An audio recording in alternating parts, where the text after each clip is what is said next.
Se acabó. Le responden al embajador gringo Ken Salazar y todo por meterse con México y con AMLO. Con esto ya no le van a dar ganas de volverse a meter con México.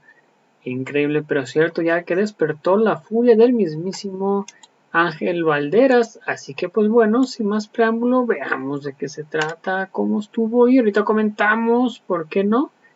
Todo sucedió prácticamente así, de esta manera, ya que primero veamos lo que había comentado Ken y luego después la respuesta contundente de Ángel Valderas.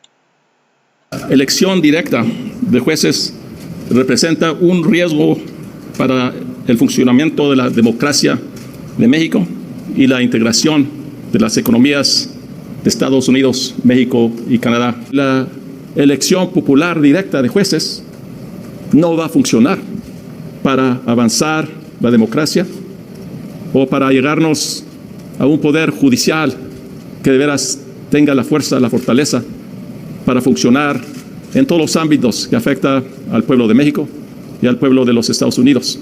Entonces hay que tener certidumbre. Si se pasa así como se propone con la elección directa de jueces, elecciones que vienen, pues sí va a haber discusión, va a haber controversia, va a haber litigios, va a haber muchas preguntas y no sé a dónde va a querer ir los Estados Unidos si se ve un marco de derecho aquí en México que no se vea estable. Comprendemos nosotros, comprendo yo, la importancia de la lucha de México contra la corrupción judicial. Sin embargo, la elección directa y política de jueces, en mi punto de vista, informado por la vida que he trabajado yo, no resolverá dicha corrupción judicial, ni tampoco va a fortalecer al Poder Judicial. Bueno, y luego después viene la respuesta contundente del mismísimo Ángel Valderas, que todo pasó prácticamente así. Mira, hay una cosa que los bancos norteamericanos, este mismo cambio de posición de Ken Salazar y de muchas otras gentes contra la reforma judicial, mira, deberían de estar en los foros, Manuel, y público que sigue. Yo en los foros en los que he estado he escuchado testimonios dramáticos.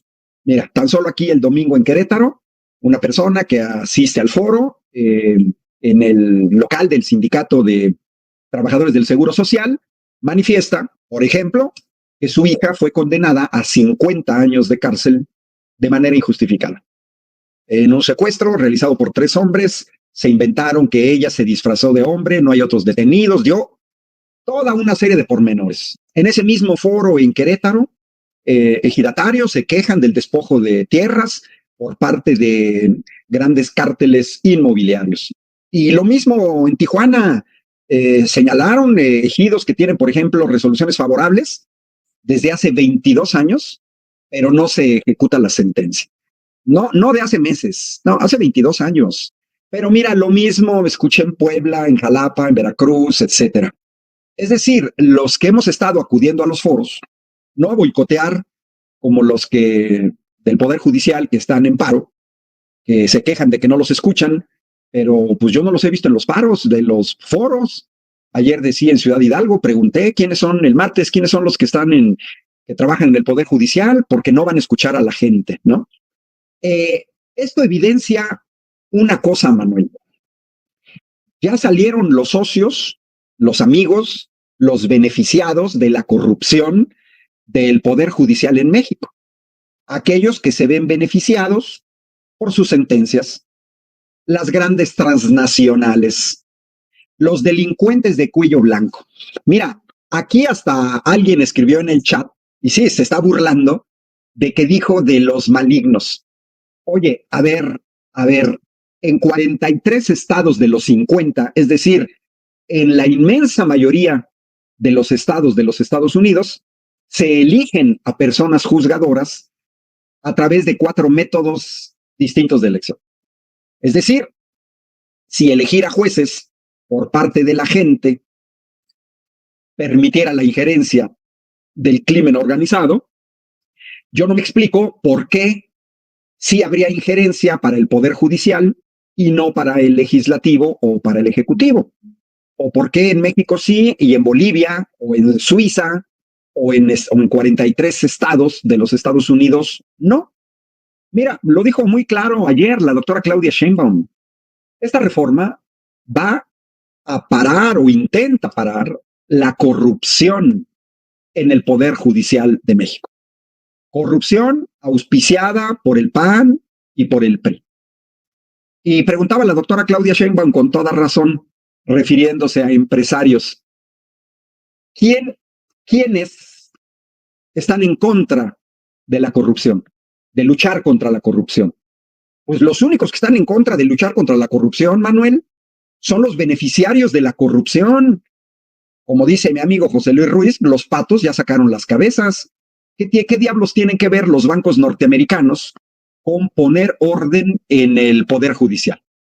Oye, lo presentó en uno de los foros la ministra Lenia Batres, datos del Latinobarómetro de 2020, en el cual el 82% de los mexicanos y mexicanas consideramos injusto el acceso a la justicia. Y 73%, 3/4 partes, consideramos que no todas las personas son iguales ante la ley. ¿Eso qué tiene que ver con los Estados Unidos? ¿Qué tiene que ver con las empresas? Hubo un proceso democrático, legal, donde una coalición de partidos obtiene la mayoría calificada de manera legal, democrática, sin los fraudes que nos habían acostumbrado el PAN y el PRI. Los dos más escandalosos, el del 88 de Salinas de Gortari para imponer el neoliberalismo por la fuerza y el de 2006 con Felipe Calderón para tratar de entregar el sector energético a las grandes transnacionales extranjeras. Yo me preguntaría, el señor Ken Salazar, ¿qué no sabe que los mexicanos ya tenemos acceso a las redes sociales? ¿Qué no sabe que hace 4 años vimos el proceso de elección en su país fuertemente cuestionado, con acusaciones pesadas de fraude en las elecciones, con gente armada intentando tomar el Capitolio para impedir la toma de protesta de legisladores, de Joe Biden, etcétera? Digo, ya con lo que pasó hace 4 años en las elecciones en Estados Unidos, creo que ya Estados Unidos no tiene mucho para dónde hacerse, ¿eh? En primera, yo no creo que les preocupe la democracia. Si así fuera, permitirían más partidos políticos en Estados Unidos, donde sabemos que nada más tienen 2. Segundo, Ken Salazar, siendo embajador en México, ni modo que no conozca o no haya dado seguimiento a todos los delincuentes liberados por el Poder Judicial, que son muchísimos. Solo hay que recordarle a Ken Salazar que el día que la Corte de Nueva York de su país condenaba o hallaba culpable a Genaro García Luna por narco, dado que les preocupa mucho el narco y el tráfico de drogas, pues recordarle a Ken Salazar que ese mismo día la Suprema Corte de Justicia de la Nación liberaba las cuentas de la esposa de Genaro García Luna. Y que no me vengan con cuentos que cada quien tenía su dinerito y aparte, pues porque estamos hablando de millones de pesos. ¿Es injerencismo? Pues, Manuel, a eso lo hemos visto. Pero esta vez contiene el ingrediente de la amenaza. Si se aprueba la reforma judicial, se pone en peligro el TEMEC, el tratado de comercio más importante de México, y yo me atrevería a decir, del mundo. Pero habría que ver, y quienes dicen esas falacias nos tendrían que explicar en dónde está la relación directa. O sea, ¿qué tiene que ver el TEMEC con la elección por voto directo de los ministros de la Suprema Corte de Justicia de la Nación? Tengo una tesis, doctor, perdona la interrupción, tengo una tesis que a lo mejor podría ayudarnos a saber por qué tendría que ver la elección de jueces con el miedo latente de los inversionistas y empresarios allá en Estados Unidos. Pues no es como que vengan las empresas de Estados Unidos acá en México porque son filantrópicas y quieren invertir en nuestro país. En muchos estados en donde se establecen, no les cobran los impuestos que les cobrarían en los Estados Unidos. Y muchas veces, al hacer prácticas que rompen la buena vecindad y los reglamentos, las leyes mexicanas, se les suele perdonar las multas. Bueno, el caso de Iberdrola, se le perdonaron miles de millones de pesos, 9,000 millones de pesos a Iberdrola, y eso lo hizo un elemento del Poder Judicial. Si ahora los jueces fuesen emanados por voluntad popular, entonces tal vez los nuevos jueces que lleguen no no le den los tratos preferenciales a los que estaban acostumbradas las empresas norteamericanas. Esa es una cosa que es evidente, Manuel, porque te digo, si tú vas a luchar contra la corrupción, en este caso, vas a romper la relación que existe ya de grupos delincuenciales con jueces, magistrados, ¿no? Me atrevería a decir incluso con ministros de la Suprema Corte. Si vas a romper esa cadena, pues los que están molestos, los que amenazan, pues son los beneficiarios de esa cadena de corrupción.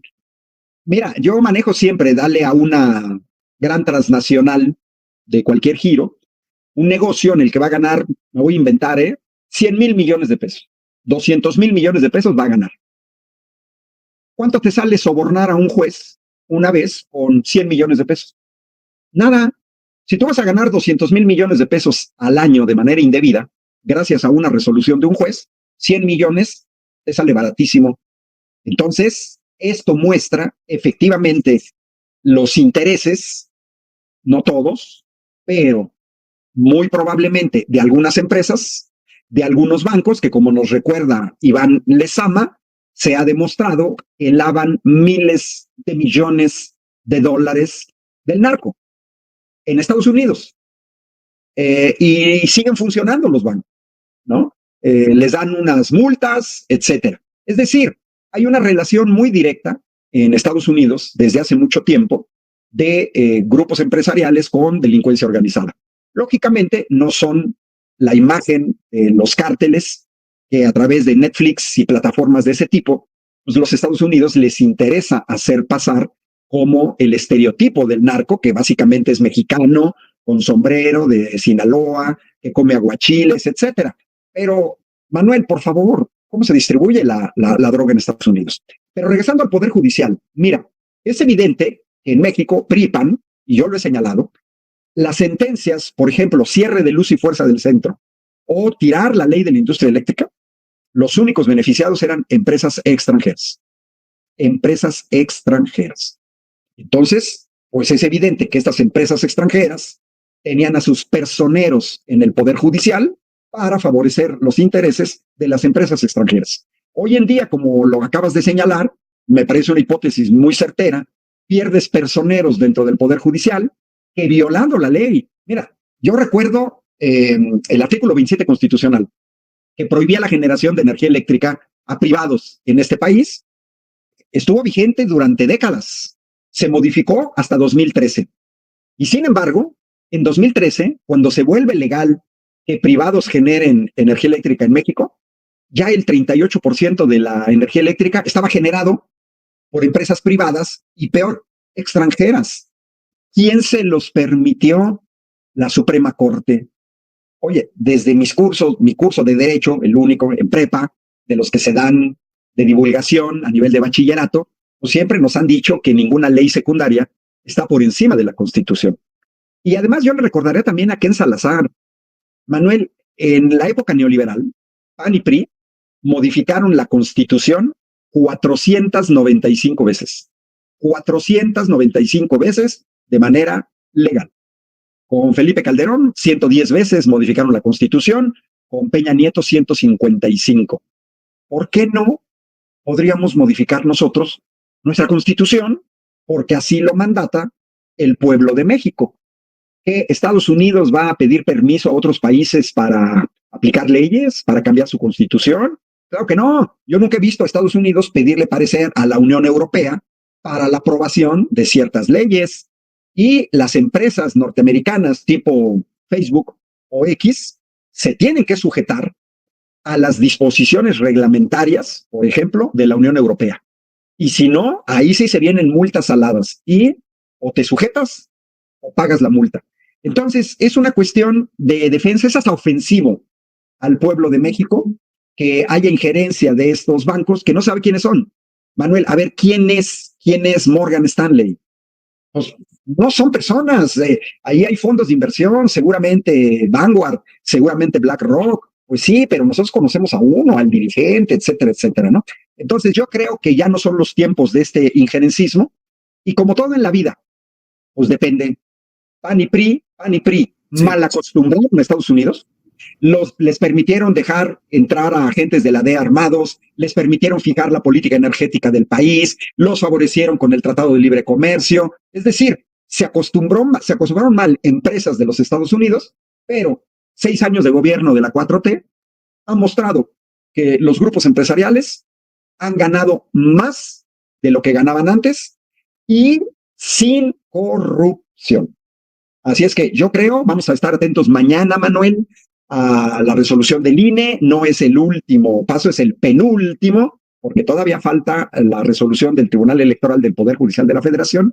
Pero yo creo, estoy seguro, pues ya sacaron la cabeza los empresarios, el Consejo Coordinador Empresarial, el Consejo Mexicano de Negocios, ahora los bancos norteamericanos. ¿Esto qué evidencia, Manuel? Ellos no habían intervenido. Bueno, el embajador de Estados Unidos no habían intervenido. ¿Qué evidencia? Pues que detrás de PRI y PAN estaban todos estos grupos que no sirven a la gente, sirven a grupos de interés nacionales y extranjeros. Doctor, rápidamente antes de despedirnos, quiero presentarle este tuit respecto a la posición de Ken Salazar. Felipe Calderón escribe: es una postura cuidadosa, respetuosa de la soberanía, con elementos personales importantes, muy clara en favor del Estado de Derecho y de los graves peligros que implican la elección de jueces. Mi reconocimiento al embajador Ken Salazar. Eso escribe Felipe Calderón Hinojosa. Rápida y brevemente, ¿qué le pasa a esta gente?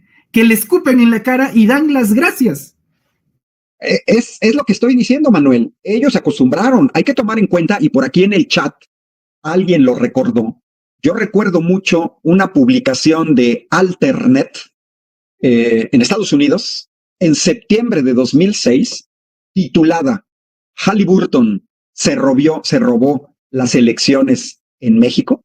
Así, Halliburton se robó las elecciones en México, y ahí daban datos de cómo empresas del sector petrolero de las grandes transnacionales apoyaron el fraude electoral para el espurio de Felipe Calderón.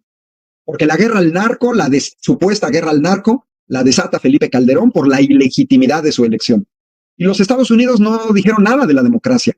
Ahí se ve el espíritu lacayo de gentes como Felipe Calderón, de panistas, dispuestos a lamerle la suela a los extranjeros. O sea, tienes la injerencia de un embajador de otro país y se atreve a decir fecal, como le decimos todo su sexenio, que es una postura respetuosa de la soberanía. Ja, ja, ja, ja. ¿Sabes qué evidencia eso, Manuel? Que con ese pensamiento gobernó 6 años Felipe Calderón y el PAN, con una subordinación a las órdenes de lo que dijeran personajes en Estados Unidos. Esa nota de Alternet, Manuel, terminaba diciendo: en pago por el apoyo de empresas norteamericanas a Felipe Calderón, también mencionaban a Walmart, para hacer el fraude de 2006, en pago, ahora Calderón comenzará el proceso de privatización de Pemex para entregar a grandes transnacionales extranjeras los recursos que hoy pertenecen al pueblo de México. No lo dije yo, no se publicó en español, no se publicó en México, repito, lo publicó Alternet, septiembre de 2006 en Estados Unidos. Es decir, en Estados Unidos ya se decía desde septiembre de 2006 que Felipe Calderón iba a ser servil a los intereses extranjeros.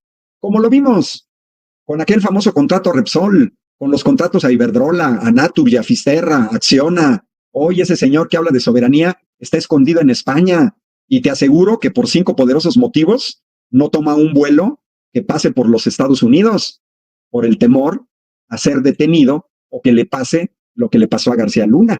¿Por qué Felipe Calderón no está en España? No está en Estados Unidos y se va a España. Era el martes que estuve en Michoacán, pues toda la gente en Michoacán dicen que la gran connivencia con el narco se dio en el sexenio de Felipe Calderón, y pues mucha gente pagó con su vida. Los patos sacaron las cabezas, Manuel. Ahí está Felipe Calderón, a favor de intereses extranjeros. Todavía no aceptan que tuvieron una estrepitosa derrota. Y bueno, tampoco nadie dijo que es fácil. Yo veo la posición de la doctora Sheinbaum muy firme. Creo que como pueblo tenemos todo el derecho a elegir nuestro destino. Vamos a ver en noviembre de 2024, a ver qué dice Ken Salazar de las elecciones en su país, porque si se ponen intensas como hace 4 años, ahí sí vamos a ver, ahora sí, la democracia, etcétera, etcétera, ¿no? Entonces, pues mira, yo digo que hay que esperar. Yo estoy confiado que mañana el INE, cumpliendo de manera escrupulosa lo que dice la ley, le tiene que dar la mayoría calificada a Morena en la Cámara de Diputados, y creo que lo va a hacer. Ya se votó en la Comisión de Prerrogativas, le va a dar a Morena 83 senadores, y va a pasar a las impugnaciones del tribunal. Pero hay que tomar en cuenta que ya el 1 de septiembre tienen que entrar en función los nuevos diputados, y estamos a 22. O sea, ya los tiempos son muy estrechos, ¿no? ¿Usted no ha encontrado algoritmos como Pedro Ferriz? Mira, ese baboso nunca ha estudiado ingeniería, seguramente no sabe ni programar, y si alguna vez le enseñaron programación, a lo mejor le enseñaron Fortran, pero dudo mucho que entienda de nada.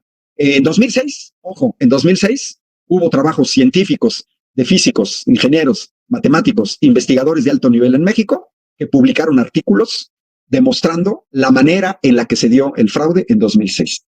Entonces, esta jalada del algoritmo, dices, oye, pues ni que fuera ingeniero, ya es, creo yo, que ya le deben de bajar el consumo de drogas, o que vayan ya con un psicoanalista, porque como pusieron aquí, ese señor está desquiciado.